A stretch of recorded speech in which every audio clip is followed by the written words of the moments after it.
Hello, hello, hello, Knits for Sanity here, and I am finally doing the post review on the last Autumn Days painting. Actually, truth be told, this is my second time doing this post review because the first time it wasn't recording. So guess what? This is actually take 2, but you don't know that. Lucky you. Anyway, this is Last Autumn Days. It is by Gercken, and this kit can be found on Diamond Art Club's website. At the time of this production, the kit is currently sold out. However, you can look it up and attach an email, and you can be notified about when it comes back into stock. So keep that in mind. This is not one that you can just buy right now, but hopefully it'll come back soon, and then you can. All right, so starting this all over again, but again, you don't know that. First things that I'd like to address with this are some of the more just concrete aspects of this painting. And the one thing that I like to do is measure this painting when the drills are on here. I think it's much easier to actually then see exactly what are the dimensions of this painting. According to the kit, the size is supposed to be a 32 by 40 centimeter painting. So let's take out my little measuring tape here. And if we measure across the bottom here, I actually get 31 centimeters.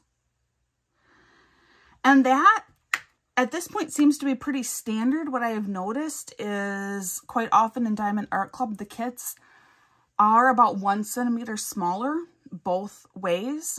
And the reason why I think that is because the poured glue area seems to be about ½ a centimeter further beyond where you place the drills. So I think the poured glue area is indeed 32 centimeters, but the drill area is 31. So now let's measure this way and see if it's about the same. So we start up here, pull it down, and it's 39. And they say it's 40. So yes, exactly the same. It is 1 centimeter smaller than what the kit says it should be. But again, I think that's the actual poured glue area. And you want a little bit of excess poured glue area, just if you, otherwise, I mean, obviously you run the risk of maybe not having poured glue where you're supposed to place drills. So this painting comes out to actually 31 by 39, which I consider this to still be a very accurate measurement. Then there were 2 ABs in here, DMC 133 and 141.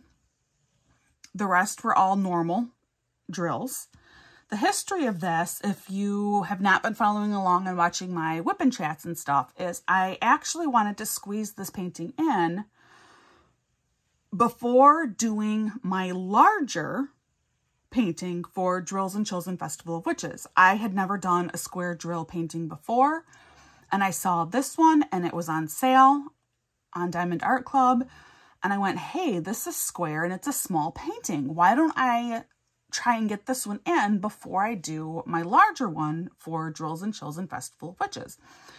So that is what I did. I squeezed this one in. It was like 7 or 8 days total that I worked on it. And I mean, just at first I worked on it very slowly, and I'll get to that. But, you know, it was super speedy. It was absolute fun. This was a true pleasure of a kit to work on. Now, talking about, it started out really slow. So for the first part of this kit, like down here and up a little bit, I laid every single drill individually with tweezers. Not even individually with a drill pin, but individually with tweezers. And I had these square drills down here perfectly. It was perfection. But it was taking forever. You know, it would take me 2.5, 3 hours to do one small square. And I thought, this is a little bit ridiculous. Let's see what happens when I do a couple squares using a drill pen and multi-placing. So that's what I started doing about lower middle of the canvas, right around here. And in a Whip It Chat, I talk about this a little bit. And actually, from a distance, which is how you're supposed to view diamond paintings anyway, there is no difference. You cannot see a difference between where I place them individually and I have these perfectly placed squares to when I'd started using a drill pen and multi-placing. You know, from a distance, you're not going to be like, oh gosh, I can tell that, you know, up here in these trees, she was doing multi-placing. That just looks terrible, but down here, this is perfection. No, you can't see it. You just can't see it. Up close, yes, I can notice a difference. There's definitely a little bit more gapping on the upper half of the canvas than there is on the lower half. And that is because of multi-placing. You know, there's a couple different places, like right here and stuff, where I can see. Oh yeah, there's, you know. But again, you can't see it at all from a distance. There's no telltale signs at all that this was done much faster up here. Nothing. So keep that in mind. If you are a perfectionist, like I tend to be, just remember, if no one can even appreciate the hard work that you put into it, is it really worth doing the hard work? That's kind of the big question here. And I guess I've decided that it just isn't. It's just not worth it. So that's kind of the background of this painting, why I did it, and what I learned from doing it. As it turns out, my painting that I'm working on right now, A Little Witchy, the color blocking is just enormous. It is so much color blocking that actually I found this kit more enjoyable and maybe more challenging. Because there was so much confetti. But I don't really know that that's right, because the other kit, in short, I've realized I don't like color blocking. And now I'm really reconsidering a couple of the purchases that I've made, especially with paintings where there's a lot of black color blocking. That's going to require, I think, a light board, daylight, and overhead lighting to be able to get through all of that black color blocking. Oh, wow. It is very hard to do black color blocking. It's, I think, even worse than knitting with black yarn, and that's saying something. Anyway, that's kind of getting off track. All right, so now other things with this painting that for me should be pointed out to you. You know, DAC does a great job with their canvases and printing symbols on their canvas. It is exceptionally clear. But in this particular kit, there were a couple symbols that I had a hard time with keeping them straight. One of them was this white less than sign on gray, DMC 414, versus this black greater than sign on gray, DMC 762. These two colors were often right next to each other, and it would be a struggle keeping them straight in my head. The other one that I did have issues with, and kind of surprisingly, because when you look at them in my book here, you think, why would that give her such trouble? But it's actually the one color that I did mix up on for a good section of one square before I realized, oh, I'm laying down the wrong color. And that is this one. It's DMC 3325 with the black upper right hand triangle on blue and the white upper left hand triangle on blue, DMC 803. These were often next to each other in the chart on the canvas here, and I would goof them up. Like I said, for one square, I did lay several of the wrong color before I even realized it. I fixed it. You know, I went through, I pulled them all up. But for some reason, that one gave me a really hard time. The other one that I struggled with a little bit, but less so, was the DMC 413 with the white downward arrow on gray, and DMC 415, the black arrow pointing left on gray. So those two were a little bit tricky as well. These two, 754 and 758, would have been, I think, quite tricky, except that they were so minimally present in my painting that they weren't an issue for me. Now, again, this is not a problem with DAC. They do a fantastic job with printing the symbols on the canvas. This is just me having to like stay on my toes and really pay attention. I like to think that this is Diamond Art Club's way of making sure that we don't develop dementia. I think it's like their dementia prevention program. So there you go. Just pay attention, stay on your toes, and don't develop dementia. Obviously, that is not a scientifically backed statement, and I don't think that that is intentionally what Diamond Art Club is doing. I feel like I should put in that little negation there. All right, now the most important part for me for any painting is the rendering. That is, how does the original artwork look in translation here on the diamond painting? So you can see them side by side here a little bit, but I'm actually going to put up a larger picture for you here.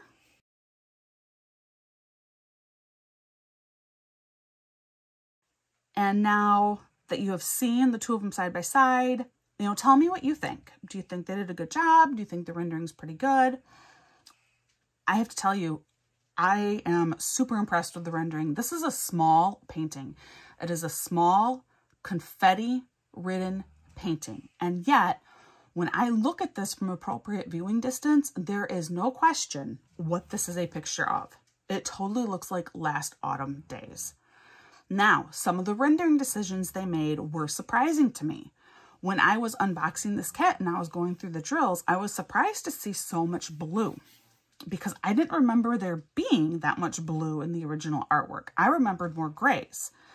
I was surprised to see so much red. I didn't remember any real red in the original artwork. I remembered more oranges and browns.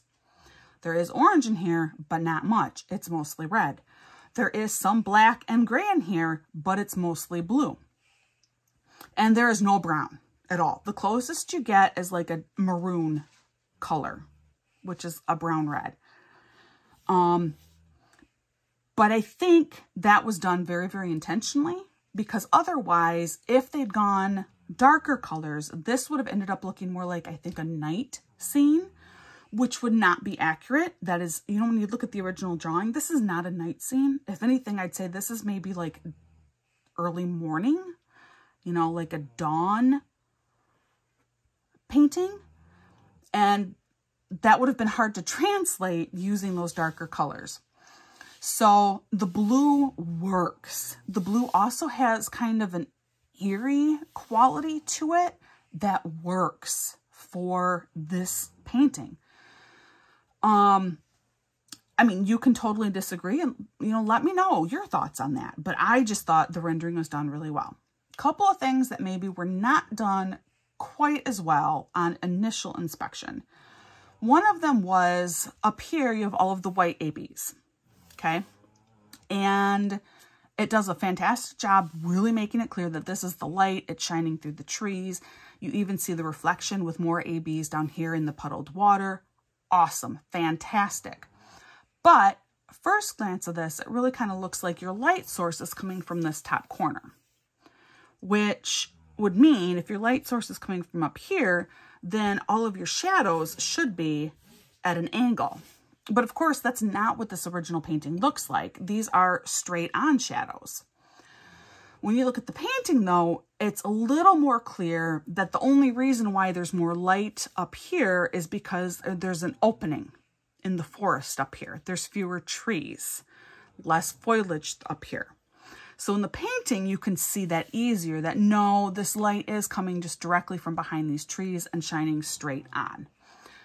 Very minor thing. And I don't even know necessarily that others would even look at this and think to themselves, oh, but the light source is coming from up here. It's just something that I caught and saw when I was looking at it from a distance for the first time. But again, after looking at the original painting and stuff and then looking back here, I don't really see that anymore. Now to me, it's pretty obvious. So by and large, the use of the white ABs, fantastic. They nailed it.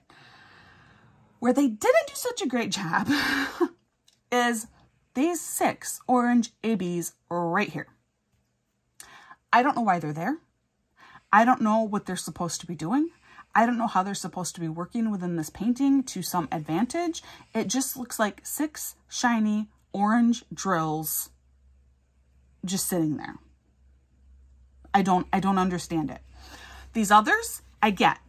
They're closer to the horizon, so that makes sense with, you know, the light hitting them. So if you were to move these and move them up here, that would make sense. If you were to move these maybe even up here, that would make sense. If you were to move these and add more over here, that would make sense. This doesn't make any sense to me.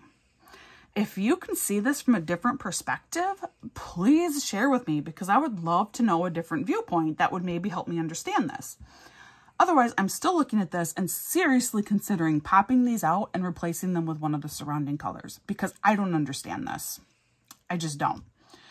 But the other oranges, they're good. There are not very many orange ABs in here anyway, just a small handful. And the rest of them do what they're supposed to do. It's great. Just not this section.